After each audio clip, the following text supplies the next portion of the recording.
ഗുരുവായൂർ ക്ഷേത്രത്തിലെത്തുന്ന ഭക്തജനങ്ങൾക്ക് ദർശനം സുഗമമാക്കാനും പരിമിതികളും പോരായ്മകളും പരിഹരിച്ച് അടിസ്ഥാന സൗകര്യങ്ങൾ വികസിപ്പിക്കാനും സഹായിക്കുന്ന മാസ്റ്റർ പ്ലാൻ തയ്യാറാക്കാൻ തീരുമാനിച്ചതായി മന്ത്രി വി.എൻ. വാസവൻ വാർത്താസമ്മേളനത്തിൽ അറിയിച്ചു.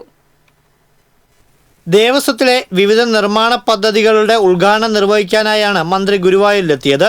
വയനാട് ദുരന്തത്തിന്റെ പശ്ചാത്തലത്തിൽ ഉദ്ഘാടനം മാറ്റിവെച്ചതായി മന്ത്രി അറിയിച്ചു. തുടർന്ന് ദേവസ്വം ഭരണസമിതിയും വിവിധ വകുപ്പുതല ഉദ്യോഗസ്ഥരും യോഗം ചേർന്നു. വർഷം തോറും ഗുരുവായൂരിൽ എത്തിച്ചേരുന്ന ഭക്തരുടെ എണ്ണം വർദ്ധിക്കുകയാണ്. വേഗത്തിൽ ദർശനം നടത്തി ഭക്തർക്ക് മടങ്ങാനാകണം. ഇതിനുതകുന്ന രീതിയിലുള്ള മാസ്റ്റർ പ്ലാനാണ് തയ്യാറാക്കുന്നത്.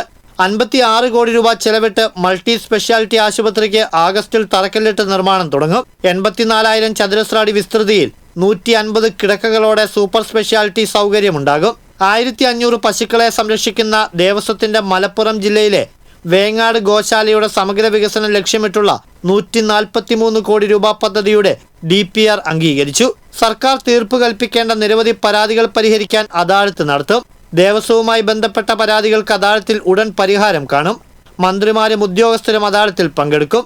ഗുരുവായൂർ ക്ഷേത്രത്തിൽ ആനകളെ നടയിരുത്തുന്നതിന് അനുമതി നൽകും. ദേവസ്വത്തിലെ 16 ആനകളുടെ ഉടമസ്ഥാവകാശം സംബന്ധിച്ച് വനം വകുപ്പുമായുള്ള കേസ് ഉടൻ തീർപ്പാക്കും. ആനത്താവളത്തിൽ ആനകൾക്കും സന്ദർശകർക്കും ആവശ്യമായ ക്രമീകരണങ്ങൾ ഒരുക്കും.